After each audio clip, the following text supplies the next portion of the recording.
Before we start, let me briefly introduce myself. My name is Marie Wallace, and I've been with IBM for the last 10 years. I focus pretty much solely on building out content analytics-related solutions. I started with pure text analytics and then moved into semantic technologies, having a particular interest in the application of things like linked open data, ontologies, domain modeling as a way to improve the whole analysis of content. And then finally, in the last while, I've been really looking at the social component, which is really just an application or an instance of semantic technology. So it's with this perspective that I built the current solution that I'm going to show you. And this I presented earlier this month in Orlando at Lotusphere 2011. So the question I wanted to ask with this demo is it possible to harvest vast quantities of noisy data, in this case social media content captured through Twitter, to be able to accurately identify that content which may be valuable to the business? Now, this raises a number of questions that I wanted to go through in this presentation. So the first question is scale. I mean, this is clearly a big data challenge. Twitter, and in fact all social media, is an overwhelmingly large source of content that's growing at the most ridiculous rate.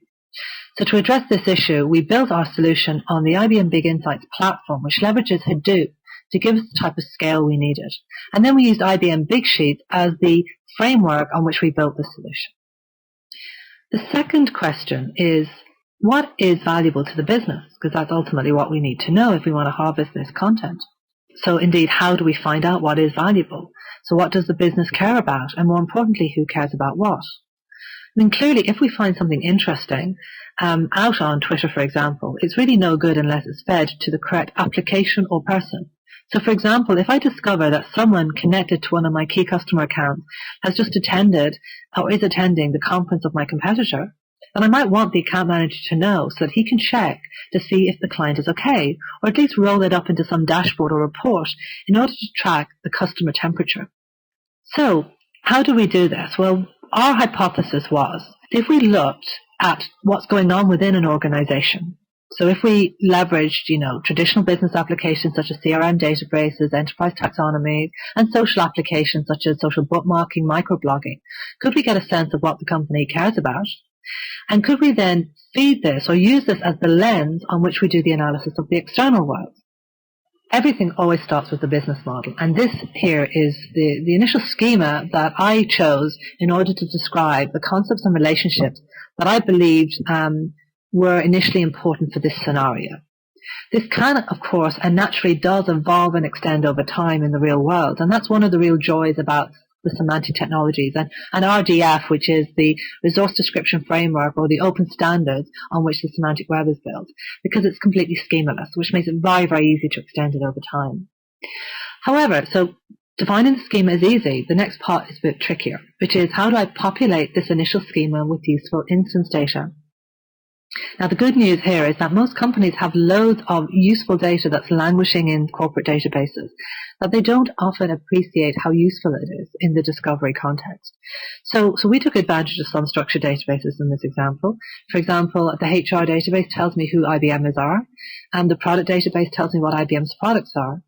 And we also grabbed some other external data sources to look at relationships like competitive landscape, so who's the competitors. Now, if, for example, I was looking at customer sentiment, if this was a priority in my particular solution, then what I would also definitely be grabbing is relationships like is customer and licenses product relationships, which I would probably harvest from the CRM database. I next went to our social business platform, so we use Lotus Connections. And from there I was able to grab things like trending topics across the organization and also people profile, which helps me identify who cares about what. So this is the is related to topic relationship. And this essentially was the seed that I derived from my internal corporate data that I then used as a lens when I looked to the external world. And it's only the starting point because indeed this model grows as we harvest external content. So now let's look to the external content. From here I was able to uncover additional relationships using, for example, Lanyard, which is a very nice website, a social media site for tracking events. Who's going to what events, what sort of presentations are being presented, what the topics around the event are. It's a very useful resource for people looking to attend events. And then also Twitter. By looking at both the tweets themselves and the Twitter bios, you can build up a social semantic graph. And this is the key distinction here. We're not just looking at the social component, we're looking at also the semantic component. So it's not just that people are connected, but it's in what context are they connected. So for example, I am connected to IBM because I work for IBM. I'm connected to Ireland because I live in Ireland, and I can connect to the topics social analytics and semantic web because they are topics I'm interested in, and so on. So as I analyze more and more content externally and internally, my model gets richer and gets more populated. And as a result, it gives my content analytics a better perspective on the world, seen through the eyes of IBM in this case. So the second social aspect of the solution is the way in which we harvested the content. So unlike many solutions that just go for the entire host pipe, we chose to take the opposite approach.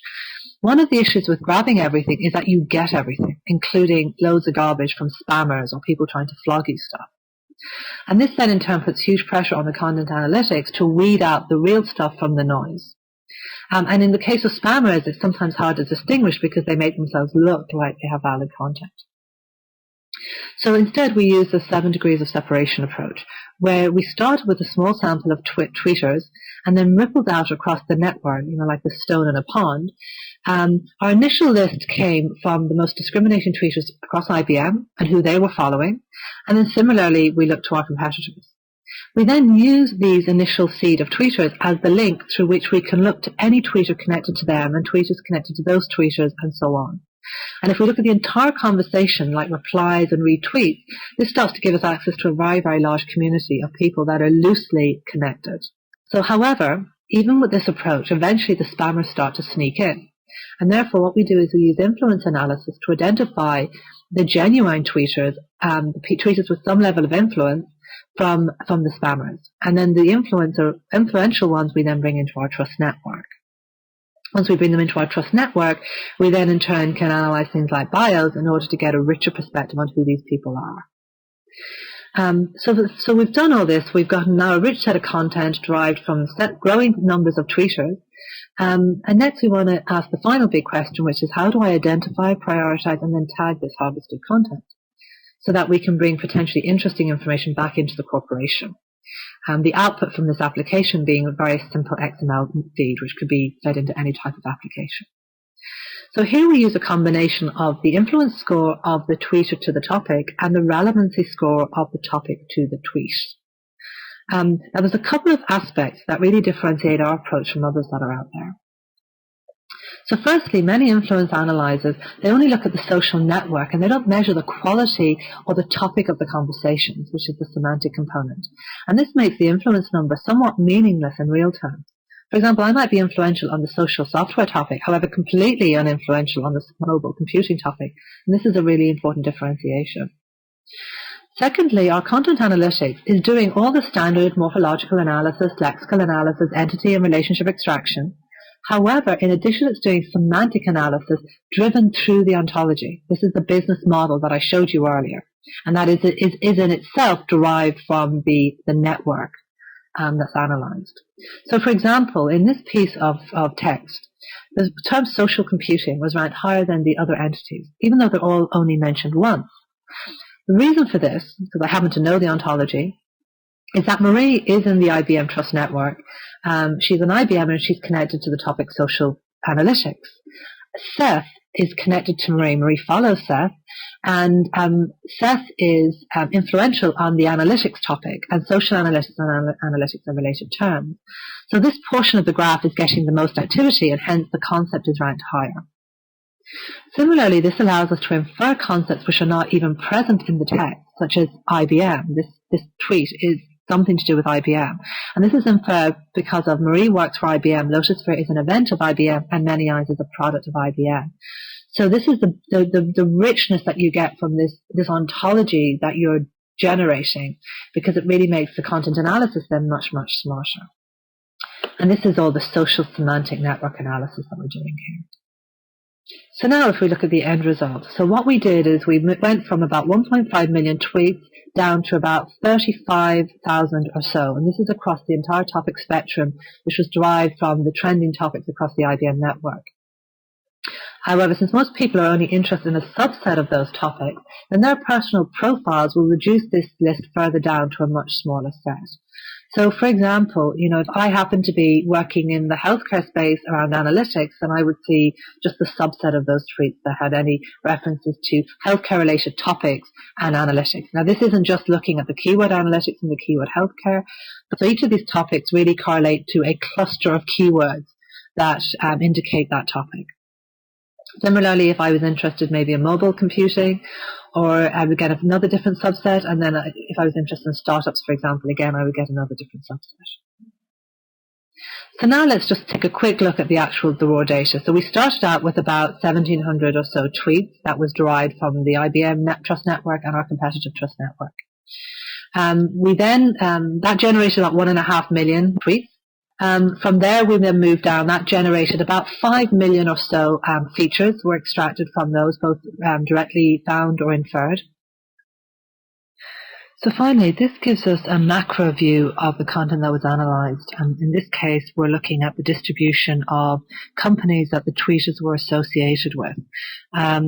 And this is explicitly looking at their bios to see where they said they worked for a company.